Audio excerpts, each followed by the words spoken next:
Most people grinding for a VP title are playing the wrong game entirely. Here's the real playbook no one hands you. You've been a director for 3 years now. You hit every target, your team respects you, and your performance reviews are consistently stellar. But when the VP seat opened up last quarter, they gave it to someone from outside the company. That sting is not random. There is a specific gap between being a great director and becoming a vice president, and most people never figure out what it is. Today I am going to walk you through the exact phases that separate people who stay stuck at director level from those who actually make the leap. The first shift that matters is moving from task execution to outcome ownership. Directors manage projects. VPs own results that affect the company's bottom line. That distinction sounds subtle, but it changes everything about how you operate daily. Stop reporting what your team did this week and start connecting your work to revenue, retention, or cost savings. When you walk into a leadership meeting, nobody cares that you shipped 3 features. They care whether those features moved a business metric that matters.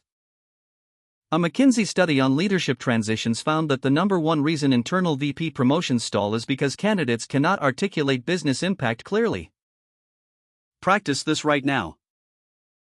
Reframe every project update in terms of dollars, customers, or strategic positioning. If you cannot tie your work to one of those 3 things, you have a visibility problem, not a performance problem. Directors live inside their department.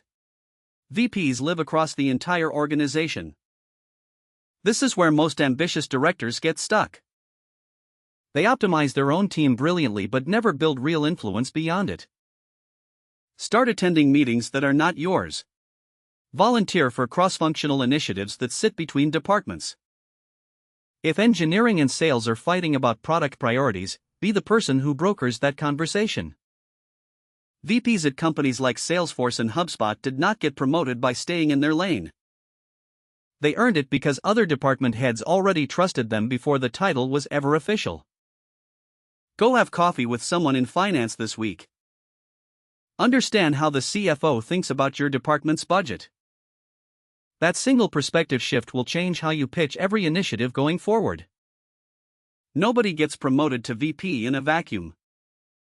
The decision usually involves 5 to 8 senior leaders, and most of them have never worked with you directly. So your reputation has to travel into rooms you have never entered. Speak at company all-hands when you get the chance. Write internal memos that show strategic thinking, not just status updates. Share credit publicly and take accountability visibly when things go wrong. One director I know at a mid-sized tech company started sending a monthly 1-page brief to the executive team. It was not a request or a complaint. Just sharp insight on market trends affecting their department. Within 6 months, 3 C-suite leaders knew her name and her thinking before she ever pitched a promotion case. That kind of move creates what I call executive familiarity. It is the feeling among senior leaders that you already belong in their conversations. You cannot manufacture this overnight, but you can start building it this week. Most directors speak the language of their function fluently. Marketing directors talk about campaigns and engagement. Engineering directors talk about architecture and technical debt. But VPs speak the language of the business itself. Margins, market share, competitive positioning, unit economics. If you do not understand your company's profit and loss statement, fix that this month. Know where revenue actually comes from. Know which products carry the best margins. Know what keeps the CEO up at night and how your department connects to that worry. When a VP candidate can link their department's strategy directly to the company's 3-year plan, they stop being seen as a department leader and start being seen as a business leader. That is the shift the promotion committee is actually looking for. You do not need an MBA for this. You need curiosity and a few honest conversations with your CFO or CEO. Mentors give you advice over coffee. Sponsors put their name next to yours when you are not in the room. This difference is massive, and most people do not realize it until they have been passed over twice.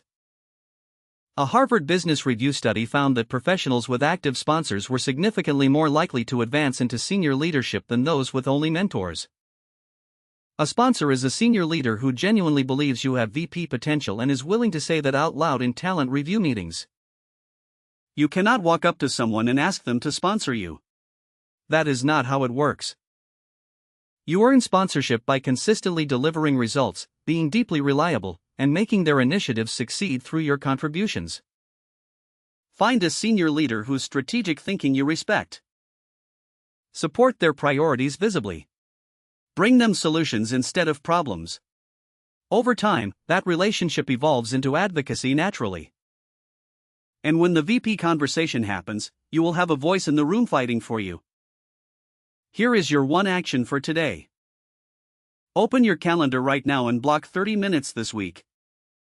During that half hour, write down every major project you have led in the past 12 months. Next to each one, write the business outcome. Not the deliverable. The outcome. Revenue generated. Costs reduced. Customers retained. Churn prevented. If you cannot fill in that column for most of your projects, that is your gap. That is what sits between you and the VP title. Start closing it tomorrow morning. And if this helped you see the path a little more clearly, subscribe to the channel. We break down career moves like this every single week. I will see you in the next one. That's a wrap, thanks for watching. If this gave you one idea you can use today, hit like and subscribe. See you in the next one.